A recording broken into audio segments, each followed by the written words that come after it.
That's fabulous news. Yes, I'll tell them. Thanks, bye. It's a national park, but not a desi one.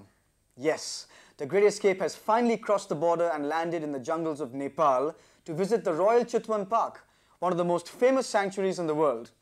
Let's go and see what it has in store for the team.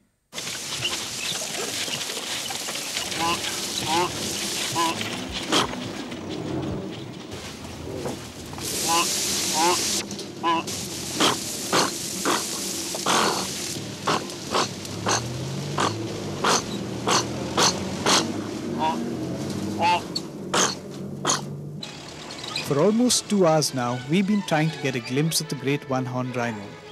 Netra, my guide, has tried every trick in his bag to lure them out. He's even imitated their mating calls. But when it gets as hot as it is now, even a fleeting glimpse becomes almost impossible.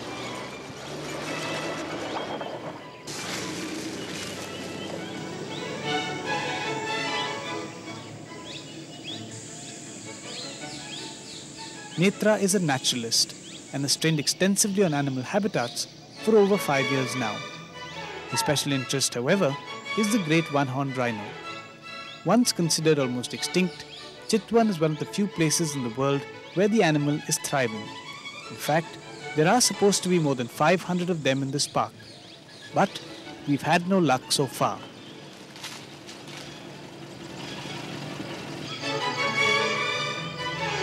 Chitwan means heart of the jungle and is the name not only of the park but also the valley in which it is contained. It's situated about 175 kilometers from Kathmandu in the low-lying Terai region. The forests that today constitute the Royal Chitwan National Park were once a hunting ground for the king and his nobles. Hunting wasn't just a popular pastime, it was also a means of entertaining and impressing foreign dignitaries. Several hundred men and elephants were used to circle tigers and rhinos, which were then shot down with clinical precision. However, in 1962, His Majesty's government banned all hunting and a portion of the Chitwan Valley was set aside as a wildlife park. Getting to the park is relatively simple. You could either take one of a number of daily flights from Kathmandu that land on airstrips in the periphery of the park, or drive down from Kathmandu or Pokhara, a journey that shouldn't take more than 5 hours. Hi, nice meeting you too. Welcome to Jungle Lodge. Should we go this way? Yeah, sure. If you're booked into one of the many lodges in the park, you will be met at the boundary by an escort. Is it dangerous? Whose job it is to ensure your safety. And this lodge is like, treetop. We call treetop. Unlike in India, lodges in Chitwan are built right inside the park. They are strictly regulated by the authorities and are designed to blend into the surroundings. It's like practically living in the wild, with all the comforts of home thrown in. Okay, so this is your room. Okay. Right? Okay, have a good time. Thanks so much. See you later then. See you. Bye-bye. Bye.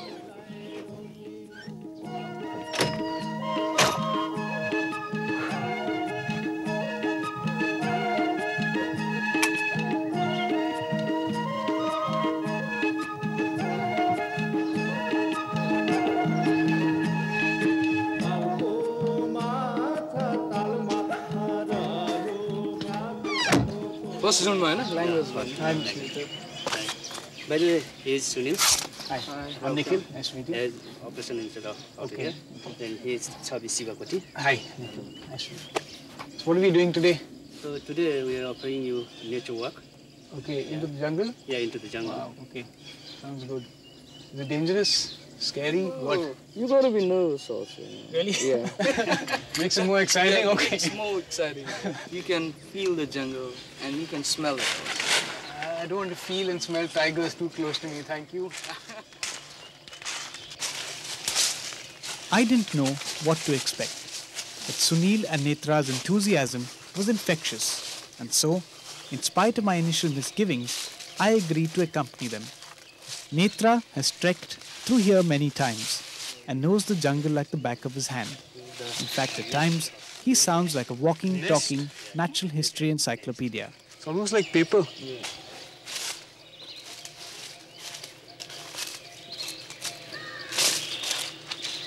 We didn't see any animals, but just the smell of the forest and the excitement of knowing that a wild animal has just been by is exciting. Fresh. 2 hours, that's it? Scary. Not bad.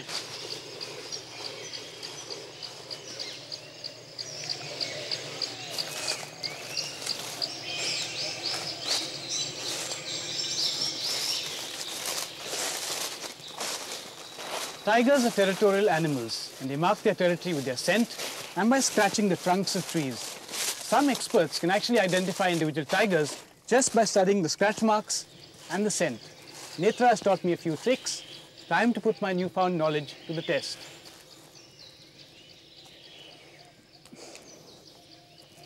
Well, let's see.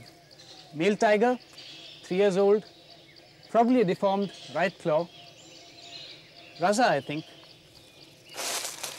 Could it be Amir? Termites. Walking through a thick forest you know is inhabited by wild animals is both scary as well as enlightening. Our lack of knowledge of the animals and reptiles that inhabit our planet often results in an irrational fear of the forests in which these creatures lurk. But if you could overcome this fear for a brief while and venture into the forest with an experienced guide, you will find yourself beginning to understand the symbiotic relationship between animals and plants and learn more about the entire ecosystem in a single day than you would otherwise learn in a lifetime. And in the morning he got up and actually the man-eater, he just sniffed him all over, around him and peed. By the end of the day, I felt quite at home in the jungle. And to a large extent, my fear of being attacked and devoured by some wild beast had been conquered.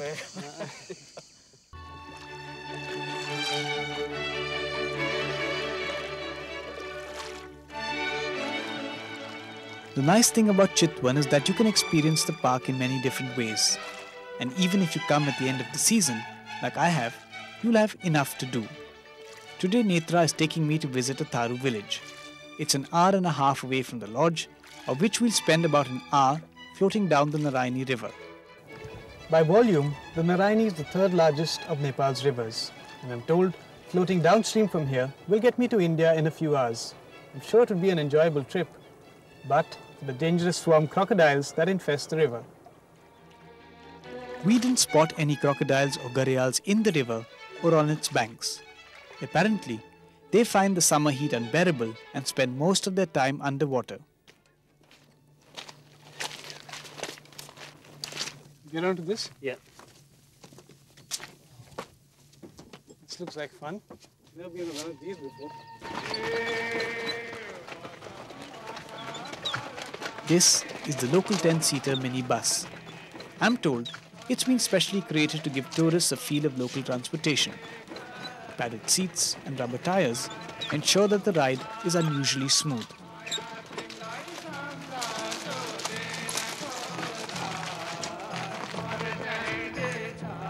The Tharu tribals are the original inhabitants of the Chitwan Valley.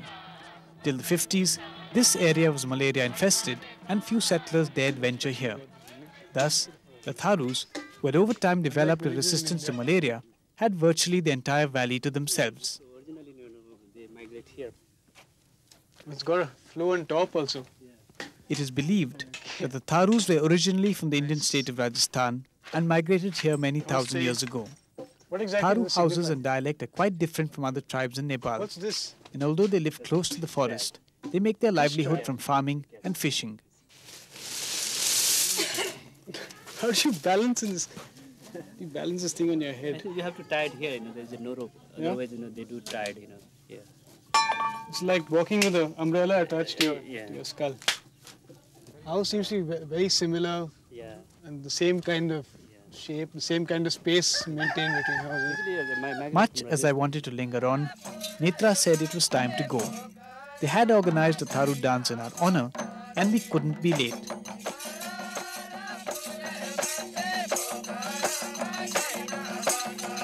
Netra tells me the dance isn't a traditional Tharu dance, but an amalgamation of various dances from across the region and has been created especially for tourists. Well, whatever it was very enjoyable. That was yesterday. Today is another day and my last at Chitwan. And this is the real thing. An elephant safari through the grasslands of the park in a bid to get as close to the wildlife as possible. it's also supposed to be the only way I'm going to see any rhinos at this time of the year, when the elephant grass, which could grow up to 25 feet, is tall enough to hide any animal. This is supposed to be the mating season for rhinos. It's when they're very aggressive and totally unpredictable. But I'm atop Shamsher Bahadur.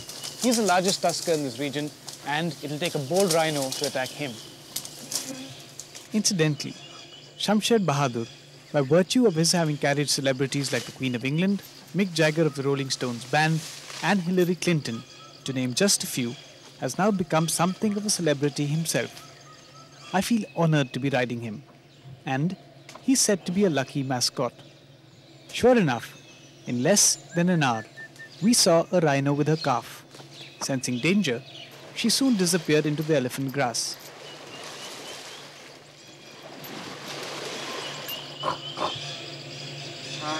Soon we chanced upon a few of them floating in a waterhole. They are very awkward-looking creatures, but Netra tells me their size and seemingly laid-back attitude is only a front. When annoyed or threatened, they can run very fast. They are solitary, except for mothers with their calves.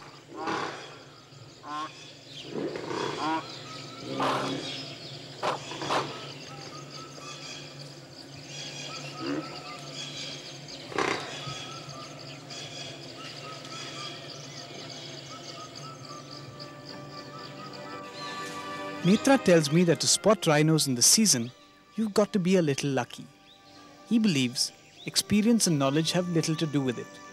Well, keeping in mind all that I've seen and experienced over the past few days in the Chitwan Park, I have to confess, I feel more than just a little lucky.